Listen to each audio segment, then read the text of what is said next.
ओम नमो मंगलम भगवान विष्णु मंगलम गरुड़ध्वजा मंगलम पुंडरीकाक्षा मंगलाय तनोहरि। गुरुर्ब्रह्मा गुरुर्विष्णु गुरुर्देवो महेश्वरा गुरु साक्षात् परब्रह्म तस्मै श्री गुरुवे नमो नमः। आदौ देवकी देवगर्भजननं गोपीगिरिवर्धनं मायापूतनजीवतापहरणं गोवर्धनोद्धारणं कंसच्छेदनकौरवादिहननं कुन्तीसुतापालनम् एतत् श्रीमद्भागवतं पुराणकथितं श्रीकृष्णलीलामृतम् निगमकल्पतरोर्गलितं फलं शुकमुखाद्रव अमृतसंयुतं पिबत भागवतं रसमालया मुहुरहो रसिका भुवि भावुका करारविन्देन पदारविन्दं मुखारविन्देन विनिवेशयन्तं भटस्य पत्रस्य पुटे शयानं बालं मुकुन्दं मनसा स्मरामि। श्री कृष्ण गोविंद हरे मुरारे हे नाथ नारायण वासुदेवा जिह्वे पिबस्वामृतमेतदेव गोविंद दामोदर माधवेति विक्रेतुकामाखिल गोपकन्या मुरारी पादार्पितचित्तवृत्ति दद्यादिकं मोहवसादौचत् गोविंद दामोदर माधवेति। गृहे गृहे गोपवधू कदम्बा सर्वे मिलित्वा समवाप्य युगं पुण्यानि नामानि पठन्ति नित्यं गोविंद दामोदर माधवेति।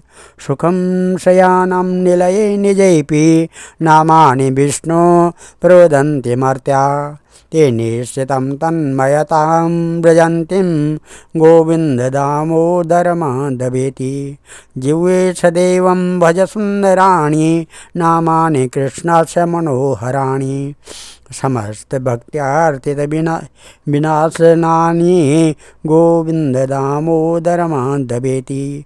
सुखावसाने इदमेव सारं दुःखावसाने इदमेव गेयं देहावसाने त्विदमेव जाप्यं गोविंद दामोदर माधवेति। जिह्वे रसज्ञे मधुरप्रिये त्वं सत्यं हितं त्वां परमं वदामि आवर्ण्य एथा मधुराक्षराणि गोविंद दामोदर माधवेति। त्वामेव याचे मम देह्य जिह्वे समागते दण्डधरे कृतान्ते वक्तव्यमेवं मधुरं सुभक्त्या गोविंद दामोदर माधवेति। श्रीकृष्ण राधा वर गोकुलेश गोपाल गोवर्धननाथ विष्णु जिह्वे पिबस्वामृतमेतदेव गोविंद दामोदर माधवेति। भगवान श्री कृष्णचंद्र नारायण जी के चरण कमलों में नतमस्तक होकर के भगवान गुरु श्री वेद व्यास जी, गुरु श्री माधवाश्रम जी, गुरु श्री आदि गुरु शंकराचार्य जी, गुरु श्री सुखदेव जी, गुरु श्री सुति जी के चरण कमलों में नतमस्तक हो करके मैं ये श्रीमद् भागवत महापुराण चतुर्थ स्कंद दसम स्कंद का पांचवा अध्याय शुरू करने जा रहा हूँ, जो इस प्रकार है। श्री शुकवाच नंदस्त्वात्मजा उत्पन्ने जातो लादो महामना आहूय विप्राय वेदज्ञान स्नात शुचिर अलंकृत वाचित्वा स्वस्थयनं जातकर्मात्मजस्य वे कार्यामास विधिवत् पितृदेवार्चन तथा धेनुनाम्ने ते प्रादात् विप्रेभ्य समलंकृते तिलादीन् सप्त रक्तोगा शातकोम्भारावृतान् कालेन स्नान शौचाभ्यं संस्कारेस्तपसेज्यया शुद्ध्यन्ति दाने संतुष्ट्या द्रव्याण्यानि आत्मविद्यया सौमंगल्या गिरो विप्रा सुतमागध बंदिना गायकाशा जनुर्ने दूर भेयो दुंद भयो मुहु ब्रज समृष्ट संसिक्ता द्वारा जिर गृहांतरा चित्रध्वज पताकास्त्र त्रक चैल पल्लव तोरणे गावो वृखा वत्सतरा हरिद्रा तैल रूषिता विचित्र धातु बहस्त्र वस्त्र कांचन मालिना महार वस्त्राभरण पंचकोष्णीय भूषिता गोपा समाययु राजन नानोपायन पाणय गोप्यश्च कर्ण्यामुदितो यशोदया सुतोद्भव आत्मनं भूषयाञ्चक्रुर्वस्त्राकल्पाञ्जनादिभिः नवकुङ्कुमा किञ्जल्क मुख पंकज भूतया बलिभीष्टरितं जग्मु पृथु श्रोण्याश्चलत्कुचः। श्री सुखदेव जी कहते हैं, परीक्षित, नंद बाबा बड़े मनस्वी और उदार थे। पुत्र का जन्म होने पर तो उनका हृदय विलक्षण आनंद से भर गया। उन्होंने स्नान किया और पवित्र होकर सुंदर सुंदर वस्त्र आभूषण धारण किए। फिर वेदज्ञ ब्राह्मणों को बुलाकर स्वस्ति वाचन और अपने पुत्र का जात कर्म संस्कार करवाया। साथ ही देवता और पितरों की विधि पूर्वक पूजा भी करवाई। उन्होंने ब्राह्मणों को वस्त्र और आभूषणों से सुसज्जित 2 लाख गोयें दान की। रत्नों और सुनहरे वस्त्रों से ढके हुए तिल के 7 पहाड़ दान के संस्कारों से ही गर्भ शुद्धि होती है, यह प्रदर्शित करने के लिए अनेक दृष्टांतों का उल्लेख करते हैं। समय से नूतन जल, अशुद्ध भूमि आदि, स्नान से शरीर आदि, प्रक्षालन से वस्त्र आदि, संस्कारों से गर्भीद आदि, तपस्या से इंद्र आदि, यज्ञ से ब्राह्मण आदि, दान से धन धान्य आदि और संतोष से मन आदि द्रव्य शुद्ध होते हैं, परंतु आत्मा की शुद्धि तो आत्मज्ञान से ही होती है। उस समय ब्राह्मण, सूत, मागध और बंदीजन मंगलमय आशीर्वाद देने तथा स्तुति करने लगे। गायक गाने लगे। भेरी और दुंदुभियाँ बार बार बजने लगी। ब्रज मंडल के सभी घरों के द्वार, आंगन और भीतरी भाग झाड़ बुहार दिए गए। उनमें सुगंधित जल का छिड़काव किया गया। उन्हें चित्र विचित्र ध्वजा पताका, पुष्पों की मालाओं, रंग बिरंगे वस्त्र और पल्लवों की बंधनवारों से सजाया गया। गाय, बैल और बछड़ों के अंगों में हल्दी तेल का लेप कर दिया गया और उन्हें गेरू और रंगीन धातुएं, मोर पंख, फूलों के हार, तरह तरह के सुंदर वस्त्र और सोने की जंजीरों से सजा दिया गया। परीक्षित, सभी ग्वाल बहुमूल्य वस्त्र, गहने, अंगरखे और पगड़ियों से सुसज्जित होकर और अपने हाथों में भेंट की बहुत सी सामग्रियां लेकर नंद बाबा के घर आए। और यशोदा जी के पुत्र हुआ है, यह सुनकर गोपियों को भी बड़ा आनंद हुआ। उन्होंने सुंदर सुंदर वस्त्र, आभूषण और अंजन आदि से अपना श्रृंगार किया। गोपियों के मुख कमल बड़े ही सुंदर जान पड़ते थे। उन पर लगी हुई कुमकुम ऐसी लगती थी मानो कमल की केसर हो। उनके नितंब बड़े बड़े थे। वे भेंट की सामग्री लेकर जल्दी जल्दी यशोदा जी के पास चली। उस समय उनके पयोधर हिल रहे थे।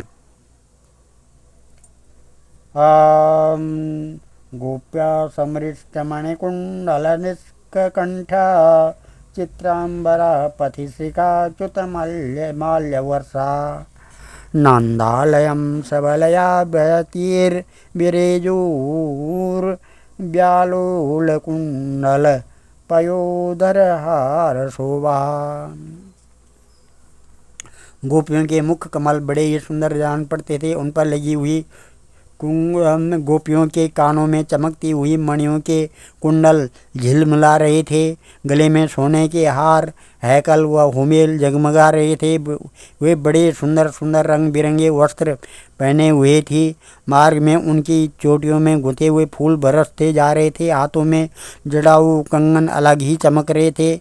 उनके कानों में कुंडल, पयोधर और हार हिलते जाते थे। इस प्रकार नंद बाबा के घर जाते समय उनकी शोभा बड़ी अनूठी जान पड़ती थी। ता आशीषा प्रयुञ्जाना चिरं पाहिते बालके हरिद्राचूर्णतैलाद्भिः सिंचत्यो जनम उज्जगु। नंद बाबा के घर जाकर वे नवजात शिशु को आशीर्वाद देती, यह चिरंजीव हो, भगवान इसकी रक्षा करो, और लोगों पर हल्दी तेल से मिला हुआ पानी छिड़क देती तथा ऊंचे स्वर में मंगल गान करती थी। आवदंत विचित्राणि बाधित्राणि महोत्सवे कृष्णे विश्वेश्वरे नन्ते नन्दस्य ब्रजमागते गोपाः परस्परं दृष्ट्वा दधीक्षीरघृताम्बुधि असिञ्चन्तो विलपन्तो नवनीते सचिक्षुपु नन्दो महामनास्तेभ्यो वासो अलङ्कर गोदनं श्रुतमागधबन्दीभ्यो येन्य विद्युपजीविना तैस्ते कामेरधीनात्मा यथोचितं पूजयेत विष्णुराधनार्थाय स्वपुत्रस्योदयाय च। रोहिणी च महाभागा नन्दगोपाविनन्दिता व्यचरत् दिव्यवासा स्त्रकण्ठाभरणभूषिता। तत् आरभ्य नन्दस्य व्रज सर्वसमृद्धिमान् हरेर्निर्वासात्मगुणे रमा क्रीडमभूनृपः। भगवान श्री कृष्ण समस्त जगत के एकमात्र स्वामी हैं। उनके ऐश्वर्य, माधुर्य, वात्सल्य सभी अनंत हैं। वे जब नंद बाबा के ब्रज में प्रकट हुए उस समय उनके जन्म का महान उत्सव मनाया गया। उसमें बड़े बड़े विचित्र और मंगलमय बाजे बजाए जाने लगे। आनंद से मतवाले होकर गोपगण एक दूसरे पर दही, दूध, घी और पानी उड़ेलने लगे। एक दूसरे के मुंह पर मक्खन मलने लगे और मक्खन फेंक फेंक कर आनंद उत्सव मनाने लगे। नंद बाबा स्वभाव से ही परम उदार और मनस्वी थे। उन्होंने गोपों को बहुत से वस्त्र, आभूषण और गोयें दी। सूत मागध बंदीजनों, नृत्य, वाद्य आदि विद्याओं से अपना जीवन निर्वाह करने वाली तथा दूसरे गुणीजनों को भी नंद बाबा ने प्रसन्नतापूर्वक उनकी मोह मांगी वस्तुएं देकर उनका यथोचित सत्कार किया।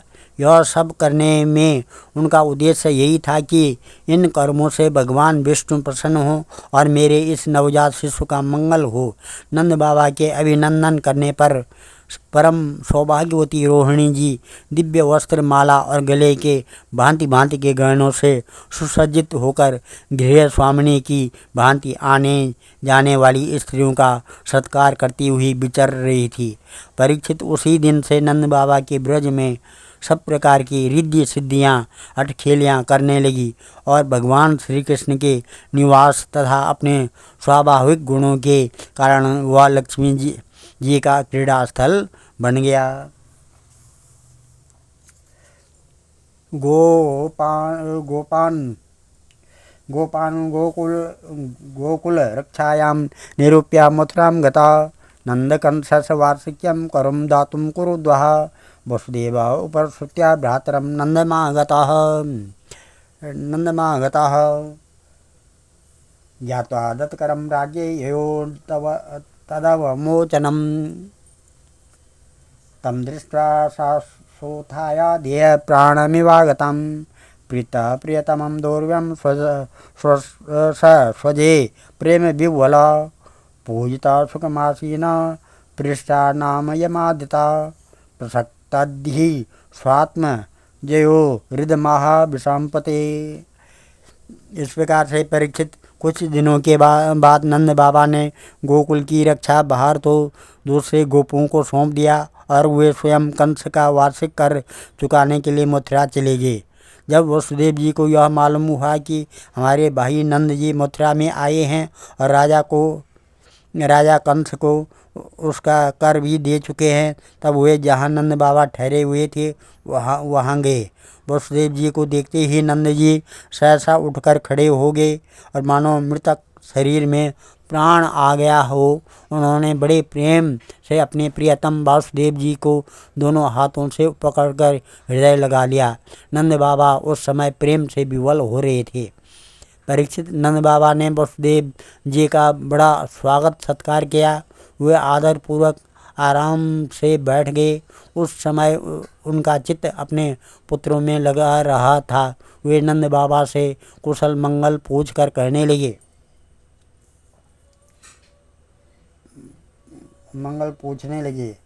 दृष्टा भ्राता प्रयात इदानीं प्रजस्यते प्रयासाया निवृत्तस्य प्रिया यत समपद्यत दृष्टा संसार चक्रेऽस्मिन् वर्तमान पुनर्भव उपलब्धो वा नद्य दुर्लभं प्रियदर्शनं नैकत्र प्रियसंवास सुहृदं चित्रकर्मणाम् ओघेन व्यूयमानानां प्लवानानां स्रोतसो यथा कश्चित् असभ्यं निरुजं भूर्यम्बुतृण विरुद्धं विद्वाध्वनं तदधुना यत्रास्ते त्वं सुहृदद्भृता भ्रातृमम सुतः कश्चिन्मात्रा स भवद्व्रजे तातं भवन्त मन्वानां भवद्भ्याम् उपलक्ष्य लालितः पुंसस्त्रिवर्गो विहेतो सुहृदो यानु भाविता न तेषु क्लिश्यमानेषु त्रिवर्गो अर्थाय कल्पते। इस प्रकार से वसुदेव जी ने कहा, भाई तुम्हारी अवस्था ढल चली थी और अब तक तुम्हें कोई संतान नहीं हुई थी। यहाँ तक कि अब तुम्हें संतान की कोई आशा भी न थी। यह सब सौभाग्य की बात है कि अब तुम्हें संतान प्राप्त हो गई है। यह भी बड़ी आनंद का विषय है।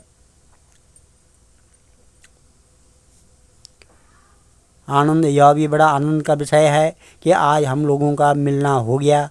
अपने प्रेमियों का मिलना भी बड़ा दुर्लभ है। इस संसार का चक्र ही ऐसा है। इसे तो एक प्रकार का पुनर्जन्म ही समझना चाहिए।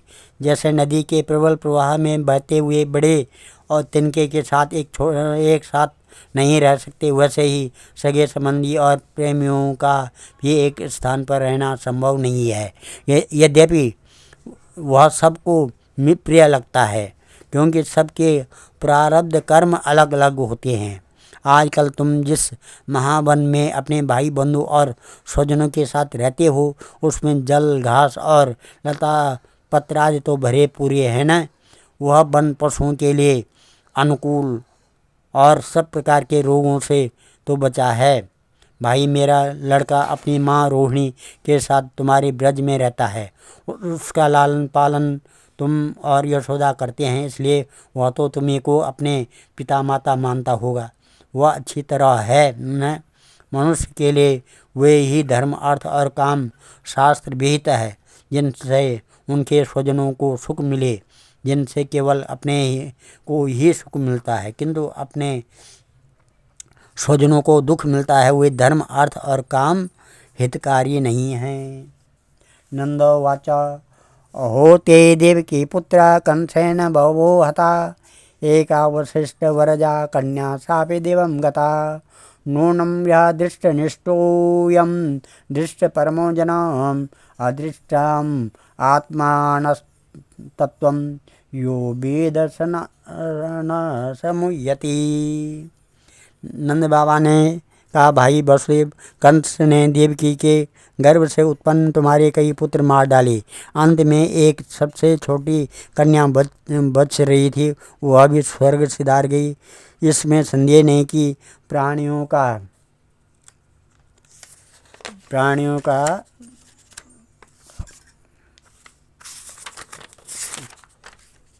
सुख दुख भाग्य पर ही अवलंबित है। भाग्य ही प्राणी का एकमात्र आश्रय है। जो जान लेता है कि जीवन के सुख दुख का कारण भाग्य ही है, वह उनके प्राप्त होने पर मोहित नहीं होता है। वसुदेव जी ने कहा, करो वे वार्षिको दत्तो राज्ये दृष्ट्वा वयं च वा नेह स्थेयं बहुतिथं सन्त्युत्पाता स गोकुले। भाई तुमने राजा कंस को उसका सालाना कर चुका दिया है, हम दोनों मिल भी चुके हैं। अब तुम्हें यहाँ अधिक दिन नहीं ठहरना चाहिए, क्योंकि आजकल गोकुल में बड़े बड़े उत्पात हो रहे हैं। श्री सुखदेव जी कहते हैं, इति नंदादयो गोपा प्रोक्त सात से चौरणायु अनो विरण्यु धूक्ते तमनुज्ञाप्य गोकुलम। श्री सुखदेव जी कहते हैं, परीक्षित, जब वासुदेव जी ने इस प्रकार कहा तब नंद आदि गोपों ने उनसे अनुमति ले बैलों से जुते हुए बछड़ों को पर सवार होकर गोकुल की यात्रा की। आज हम इस अध्याय को यहीं पर समाप्त करते हैं और कथा को यहाँ पर विराम देते हैं। कल 6वां अध्याय होगा, जिसमें पूतना का उद्धार, पूतना का भगवान के श्री कृष्ण के द्वारा पूतना का उद्धार दिया गया है। ओम भजे ब्रजे मंडलम समस्त पाप खंडनम स्वभक्त चित्तरंजनम सदैव नंदनंदनम सुपिच्छ गुच्छमस्तकम सुनाद वेणु हस्तकम अनंग रंग सागरम नमामि कृष्ण नागरम मनोज गर्वमोचनम विशालोचनम विदूत गोपशोचनम नमामि पद्मलोचनम करारे बिंदभूधरम स्मृतावलोक सुंदरम महेन्द्रमानदारणम नमामि कृष्ण वारणम कदम्बसून कुंडलम सुचारुगंडमंडनम मृजांगनैकबल्लभम नमामि कृष्ण दुर्लभम यशोदया समोदया सगोपया सनंदया युतम सुकैकदायकम नमामि गोपनायकम सदैव पादपंकजं मदीयमानसे निजं ददानमुत्तमालकं नमामि नन्दबालकं समस्तदोषशोषणं समस्तलोकपोषणं समस्तगोपमानसं नमामि नन्दलालसा भूवरावतारकं भावदिकर्णधारकं यशोमती किशोरकं नमामि चित्तचोरकं दिगन्तकान्तभङ्गिनं